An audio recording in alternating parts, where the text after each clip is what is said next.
Welcome to an introduction to homeschooling in New Hampshire with Granite State Home Educators. My name is Michelle Lavelle. I'm the director of GSHE, and in this video we're going to take a really close look at the annual assessment requirement. There are three very broad requirements for homeschooling in New Hampshire. It comes down to the initial notification, the portfolio, so that's an accumulation of whatever the child did throughout that year in a reading list, and the annual assessment. You can find the information about this on our website, granitestatehomeeducators.org, in our Where to Begin page. So if you're following along, click through there, and we're going to focus most of our attention on that annual assessment in this video. Now, we can't ignore the portfolio. It's a real important part of that annual assessment for some families. So let's review this briefly. So you must maintain a portfolio for your homeschooled child, regardless of which assessment method you choose each year. And that portfolio includes a simple reading list, and the reading list can be anything, not just what your child reads independently, but what you read together. And it can be any kind of material that your child reads. It also does not need to keep track of the author, the subject, the time spent, or the pages read, any of that, just a simple reading list, a printout from your local library or something like that. But some sort of reading list must be in the portfolio. You also must keep work samples, and work samples reflect the beginning, middle, and end of whatever your child has done in his or her academic year. So put those in any kind of safe spot. It can be a big box, a shoebox, a memory book. Maybe you want to take that creative approach to it. It can be an electronic format. Any method at all is fine, but keep it together for a minimum of 2 years. Now, this portfolio may be the basis of your annual assessment, and that's how this fits into our discussion in this video. So it might be used as the basis for your assessment if you choose that. We'll talk about more of that in a little bit, but no matter what you do, this portfolio remains the private property of the family. So that is all yours. So another tip is if your child is withdrawn from a different school, maybe a public school or a private school, partway through the school year, because remember, you can begin home educating at any point in the school year. If you withdraw your child partway through the school year, you can use any of those materials for part of your child's portfolio. It could be worksheets, report cards, any kind of written report, or a project your child did, but keep all of that in part of that portfolio to show progress. And can't emphasize this enough, the portfolio is required no matter what kind of assessment method you choose each year. The annual assessment can sound a little scary, but it's really not, and we're going to make it really simple here. The purpose of the annual assessment is to show your child's progress commensurate with age, ability, and/or disability. This was changed in our statute in summer of 2022, so now it very clearly reflects the individual students' progress, whatever that might be. It can be done through a standardized test of your choice, working with a teacher evaluation of your choice, or something else that shows your child's progress that is agreed upon in writing with your participating agency. No matter which assessment method you choose, there is no specific due date. There is no requirement to submit this to anybody, not your participating agency or anybody else. Keep this assessment in your child's portfolio for 2 years. You can get this in great depth on our website, granitestatehomeeducators.org, on our testing and evaluation section. There's a ton of information there, tons and tons of links, more videos, but we're going to break this down. We're going to go through each of these options in this video. So hang tight, we're going to get to all of this. So let's talk about when the annual assessment should happen, because there is no specific due date. So what does that mean then? So when do you do it? You end up doing an annual assessment when it makes sense for your academic year end. Maybe you started homeschooling in the fall at some point, maybe if it's, August or after Labor Day, whatever, and sometime in the next year, you would need to do your academic annual assessment. You could do it in the spring. You could do it in the summer. Doesn't matter. If you withdrew your child midway through the school year and you include that portfolio, you could still finish the traditional school year with that as part of your portfolio, so you aren't stuck with a example February to February time frame all the time. So it is meant to be reflective of your child's academic year, and there's that flexibility. You are not also locked into a particular schedule.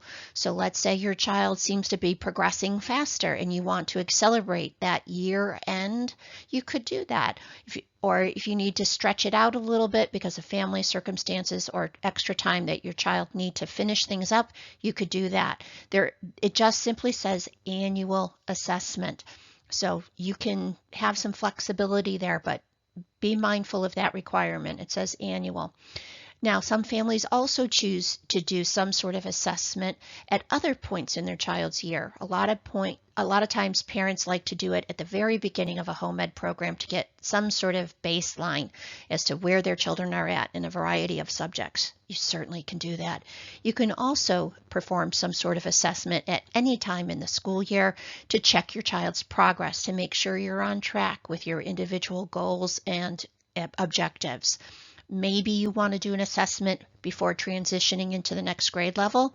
You certainly can do that. You also might find an assessment useful if you're applying for certain other programs or for placement. Totally optional. A lot of different reasons for why a family might want to do an assessment more often, but the legal requirement in New Hampshire is at least annually. So, I promised you we would take a closer look at these options. And so here they are again, the standardized test or a teacher evaluation or a mutually agreed upon alternative with your participating agency. And the purpose of that annual assessment is to show your child's individual progress, how he or she improved and did better. There isn't a requirement for the testing anymore. That changed in summer of 2022.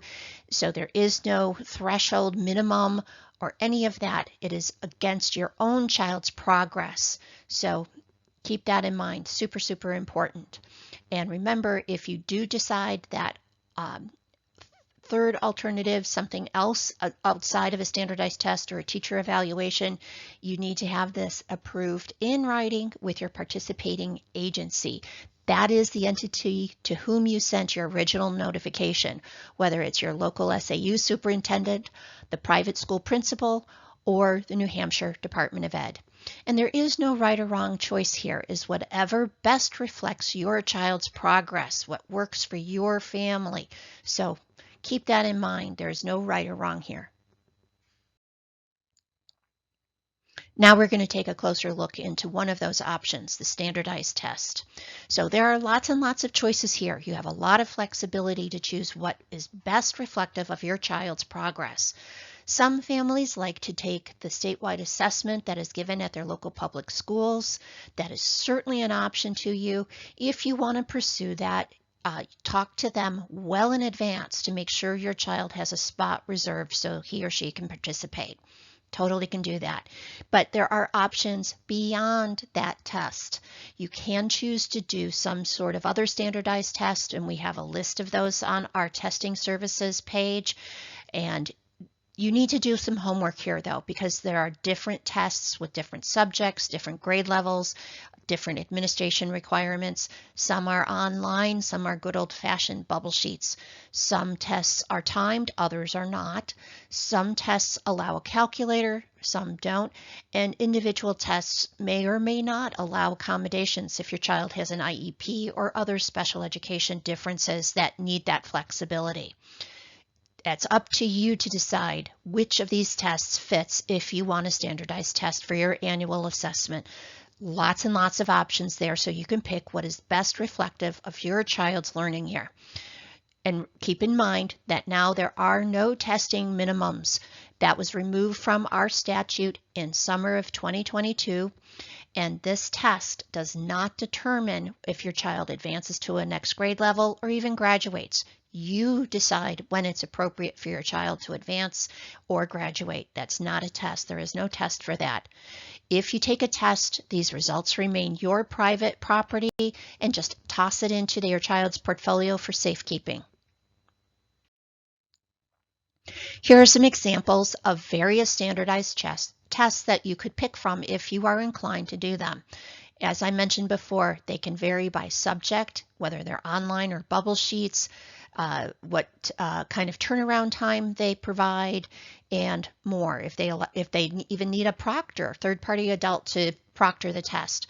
But these are your options, and there's far, far more. So take a look at our website, Granite State Homeeducators.org, on our testing services page for descriptions and links to some of these tests and the various providers that offer them.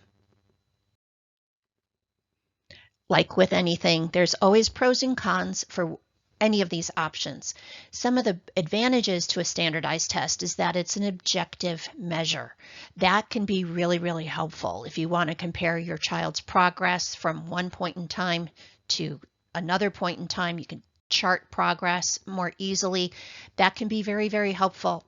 It also can easily be administered over a series of days at your convenience. It doesn't have to be done in one big monstrous day at all. One of the advantages is also that the results can be turned around very quickly, and the standardized test might even be useful for admission or placement into other programs. So you could actually get multiple purposes done with a single test.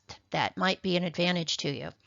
The disadvantages to a standardized test are that a lot of families believe that a child's learning and development and progress cannot be distilled into a single day on a single test score. Totally get that. And if you're of that opinion, you can choose other options. You don't have to go with a test. A standardized test also is not customized to your child's learning style, his or her levels, or even the curriculum that you're using.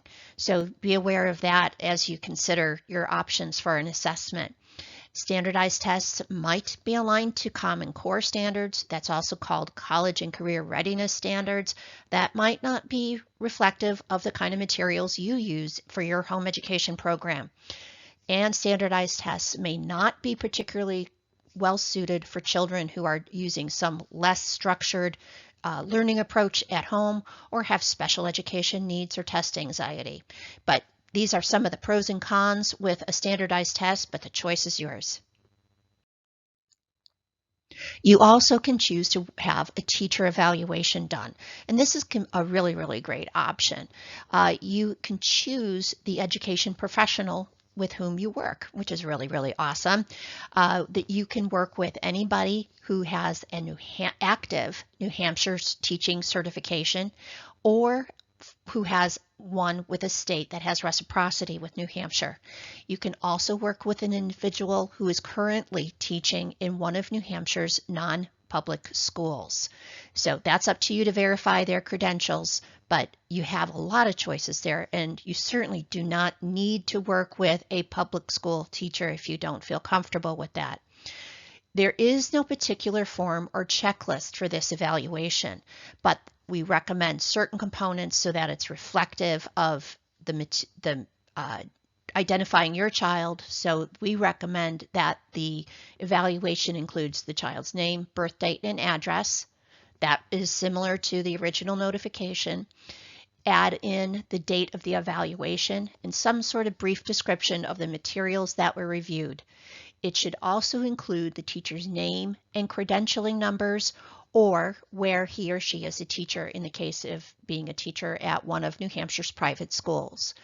And super important, the evaluation form should absolutely state whether or not the child has demonstrated progress commensurate with his or her ability, age, and or disability. That's super important because that's what's required in any of our assessments, whether or not the child has demonstrated that progress. So make sure you have that statement on your evaluation.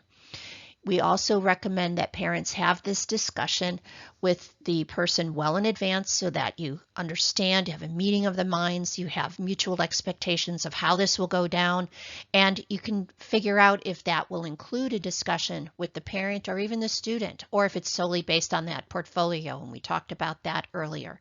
The evaluation can be done in person or virtually. A lot of people offer that option today.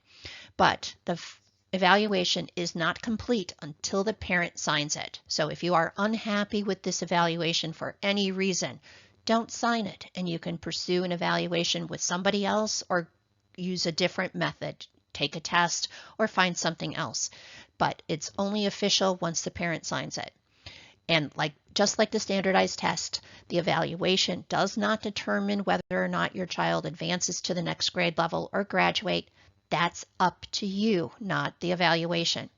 Again, keep all the results private and add it to your child's portfolio. Teacher evaluations can be a wide variation on this because you're working with an individual person and they have different experiences and specialties that they bring to bear on the evaluation. It's super important that you have mutual expectations, that the individual is not expecting it to replicate public school at home. It should not, as you know, homeschoolers do not have any requirement at all to replicate public school. Not the pedagogy, not the scope or sequence and grade level expectations, not the calendar year, the typical daily schedule, none of that. So make sure that this person understands homeschooling or understands your approach to homeschooling or any other special things that you are concerned about to make sure this person is a good fit for considering your child's evaluation. Make sure you understand each other's process and make sure that's understood between you both. What kind of feedback you expect to receive from this individual, if any at all, and of course, whatever fees and availability this individual has to perform the evaluation. We have a long list of people across the state that offer this service to New Hampshire, the New Hampshire homeschool community. You can find it on our website, granitestatehomeeducators.org, on our teacher evaluators, tutors, and proctors page. There's always pros and cons to everything. And one of the very great things about a teacher evaluation is that this is an individualized assessment, completely customized, and you select the individual to work with. So you know with confidence that this person should have a good handle on evaluating your child, your approach to homeschooling, and you know exactly what you're getting into when you work with this person. That's awesome. And for that reason, it can be particularly well suited for children who have a less conventional approach to their education or have special education needs or test anxiety. That feedback from the teacher can be really helpful as well for guiding any adjustments that you may want to consider for your home education planning and program for the next year and beyond. The disadvantages can be that it's obviously a subjective evaluation. It is one individual's thoughts and reviews on your home ed program and how your child did that year. That's just a single person's opinion. It's not something that can be compared across platforms or from one teacher's review to another. And because it's working with one individual, you might have challenges with scheduling an appointment, particularly in mid to late spring when that person may be very busy doing evaluations for a number of families. And also that could take longer to get your results. So if you're pressed for time, this might not be the best option for you. And again, because it's a subjective evaluation, it might not be well suited for admission or placement in other programs that you're considering for your child. So in New Hampshire, we're very fortunate that we have this other option, that it's some other mutually agreed upon alternative with your participating agency. And this is where it's wide open. Now, it's not very commonly used, and we have found that typically districts are less inclined to approve it. Some of the private schools and currently the New Hampshire Department of Ed are a little bit more flexible on this, but you should still have some way of showing your child's progress, and that standard is the same across these alternatives. It must be progress commensurate with your child's age, ability, and/or disability. So if you're pursuing this alternative assessment, make sure you get that agreement in writing with your participating agency, whether it's your SAU, that private school, or the New Hampshire DOE. Get it in writing so that you're covered. Just like the other assessment options, this is not going to determine your child's advancement to the next grade or their graduation. That's up to you. This assessment alternative also should be kept private. You don't submit it to anybody, and it gets added to your child's portfolio. So here are some examples of what an alternative assessment could be. There is no specific list. These are just suggestions for you. Whatever it is, it needs to accurately reflect your child's work for their year and their progress. So that's what's important. These are just some ideas. It could be the SAT for a grade level other than 11th grade. Even New Hampshire public schools use the SAT for 11th grade, so maybe it's appropriate for your 10th grader, your 9th grader, whatever. That might be an alternative that's acceptable to your participating agency. There's also a test called the SSAT, Secondary School Admission Test, that is typically used for 7th and 8th graders considering placement into very competitive high school level programs. Maybe that will be accepted by your PA. You could have a report card or a transcript from some other education provider that you're utilizing in your home ed program, particularly if it's a full-time online program or VLAX or something else like that. Your report card or transcript might be a suitable assessment accepted by your PA. Or you might like to have your student work on a capstone project and a presentation. Maybe that's what would be a really great way to summarize what they've been doing in a lot of different forms. That would be really cool too. But whatever choice you choose here, make sure you get it agreed upon in writing with your participating agency. That's it. Not so bad, right? We hope you'll consider joining GSHE because we try to bring a whole lot to the New Hampshire's homeschool community. We have a very robust website. We host events. We have a monthly newsletter that you can sign up for on our website. We have multiple social media groups so that you can connect in with families for support and community. It's really nice. We do a lot to help represent our families, and right now that's over 14,000 people around the Granite State. Check out that information on our website there at granitestatehomeeducators.org. Few final thoughts to leave you with in this video. There is no such thing as behind, and really take heart and encouragement with that. There aren't a measure of any sort that needs to be your child compared to anybody else. That's one of the wonderful things that happened with the law change that we had done in summer of 2022. So that whole concept of behind does not exist in homeschooling, because homeschooling is by definition a customized learning plan and program, and that assessment is based on your individual child's ability. So throw out those concerns about being behind. There is also no right or wrong. What's best is going to be whatever reflects your child's year and his or her progress. And also know that your child is far, far more than assessment results. Whatever those results are, your child is a wonderful human being and advancing and learning at his or her own rate. That's a magical part of what home education is all about. Thank you for watching this video in our Intro to Homeschooling series. We're very happy that you're watching along with us. If you have any more questions, don't hesitate to reach out. You can find us at this email, on our various social media accounts, and on our website. Thanks for watching.